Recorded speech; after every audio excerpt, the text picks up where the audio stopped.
Sa bawat pagtalbog ng bola, may kwento. Isang kwento na hindi agad nakikita sa highlights. Hindi agad naririnig sa sigawan ng crowd. Ito ay kwento ng isang batang tahimik na lumaban bago pa man siya kinilala ng mundo. Isang batang hinubog hindi ng ginhawa, kundi ng sakit. At mula sa sakit na yon, isinilang ang isang apoy. Si Anthony Edwards, sa lungsod ng Atlanta, Georgia. Doon nagsimula ang kanyang kwento. Isinilang noong Agosto 5, 2001 sa isang simpleng komunidad kung saan ang bawat araw ay isang laban. Bilang isang bata, si Anthony ay masayahin, makulit at puno ng enerhiya. Mahilig siyang maglaro sa labas, tumakbo, tumalon at makipagsabayan sa mga kaibigan. Ngunit higit sa lahat, malapit siya sa kanyang ina at lola. Sila ang kanyang sandigan. Sila ang kanyang mundo. Sa murang edad, natutunan niyang tumawa kahit walang kasiguraduhan ang bukas. Natuto siyang mangarap kahit hindi malinaw ang landas. Ngunit kasabay ng kanyang paglaki, dumating ang pinakamabigat na pagsubok ng kanyang buhay. Nawala ang kanyang ina. At hindi nagtagal, pati ang kanyang lola. 2 taong pinakamahalaga sa kanya, biglang naglaho. Sa murang edad, ang kanyang mundo ay tila gumuho. May mga gabi na tahimik, may mga sandaling walang sagot ang kanyang mga tanong, at may pusong pilit tinatago ang sakit. Ngunit sa gitna ng lahat, hindi siya tuluyang bumagsak. Sa halip, doon nagsimulang mabuo ang kanyang lakas.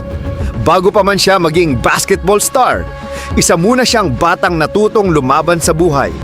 Football ang una niyang naging kanlungan. Bilang isang running back, dala niya ang bilis at tapang. Sa bawat takbo, tila tinatakbuhan niya ang sakit. Ngunit isang araw, may nagbago. Isang bola ng basketball ang kanyang hinawakan. At doon nagsimula ang bagong kwento. Sa bawat dribble, inilalabas niya ang lungkot. Sa bawat tira, ibinubuhos niya ang galit. Sa bawat pawis, unti-unti niyang binubuo ang sarili. Hindi lang siya naglalaro. Siya ay nagpapagaling. Sa Holy Spirit Prep, doon nagsimulang makita ang kanyang kakaibang talento. Hindi lamang siya mabilis. Siya ay parang kidlat. Hindi lamang siya tumatalon. Tila hinahamon niya ang langit. Ang kanyang laro ay puno ng emosyon, puno ng kwento, puno ng apoy. Unti-unting kumalat ang kanyang pangalan. Unti-unting nakilala ang batang may kakaibang lakas. Pagdating sa University of Georgia, doon tuluyang sumiklab ang kanyang potensyal. Hindi na siya bata lamang, isa na siyang mandirigma sa loob ng court. Sa bawat laro, siya ang sandigan ng koponan. Kahit alam ng kalaban, nasa kanya. Iikot ang opensa. Hindi pa rin nila siya mapigilan. May mga gabing siya lang ang umaasinta ng puntos. May mga laban na tila pasan niya ang buong koponan. 20, 30, minsan higit pa. Step back jumper, explosive drive, mga dunk na tila galit ang dala. Ngunit hindi naging madali ang kanyang paglalakbay. May mga pagkatalo, may mga kritisismo, may mga nagsasabing hindi pa siya handa. Ngunit sa halip na sumuko, lalo siyang lumaban. Pinatunayan niya sa bawat laro na siya ay higit pa sa talento. Siya ay may puso. Pinangalanan siyang SEC Freshman of the Year. Napasama sa All-SEC First Team. At kahit 1 taon lamang siya sa kolehiyo, sapat yon para malaman ng mundo na siya ay handa na. Taong 2020, isang gabi na puno ng pangarap. At nang tawagin ang kanyang pangalan bilang unang overall pick, natupad ang pangarap ng batang minsang nawalan ng lahat, Anthony Edwards. Ngunit ang NBA ay hindi katapusan. Ito ay simula. Sa kanyang rookie season, agad niyang ipinakita ang kanyang lakas. Isang 40-point game, mga highlight na paulit-ulit pinapanood, mga dunk na nagpayanig sa buong mundo.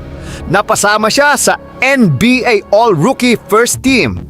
Habang tumatagal, lalo siyang nagiging halimaw sa court. Naging all-star siya, naging leader, naging puso ng kanyang koponan. At nang dumating ang playoffs, doon siya tunay na sumiklab. Hinarap niya ang mga higante ng liga. Si LeBron James, si Nikola Jokic, si Shai Gilgeous-Alexander, si Luka Doncic, si Kawhi Leonard. Hindi siya natakot, hindi siya umatras. Sa bawat laban, pinatunayan niya na kaya niyang makipagsabayan sa pinakamagagaling. At dahil dito, marami ang nagsasabing siya ay kahalintulad ni Michael Jordan. May parehong kumpiyansa, may parehong tapang, may parehong apoy, may mga biro pa nga.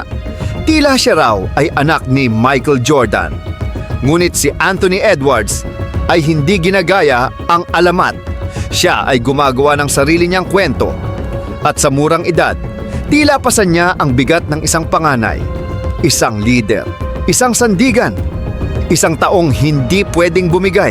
Ngunit sa kabila ng lahat, may isang pangarap pa rin ang hindi niya nakakamit. Ang kampeonato. Ilang beses na silang lumaban. Ilang beses na silang umabot sa dulo. Ngunit sa Western Conference Finals, lagi silang kinakapos, isang hakbang na lang. Ngunit tila laging may kulang. Ngunit para sa kanya, hindi pa ito ang wakas. Dahil ang kwento niya ay hindi pa tapos. Ang laban ay hindi pa tapos. Ang pangarap ay hindi pa tapos. At habang patuloy siyang bumabangon, ang batang minsang nasaktan ay patuloy na nagiging alamat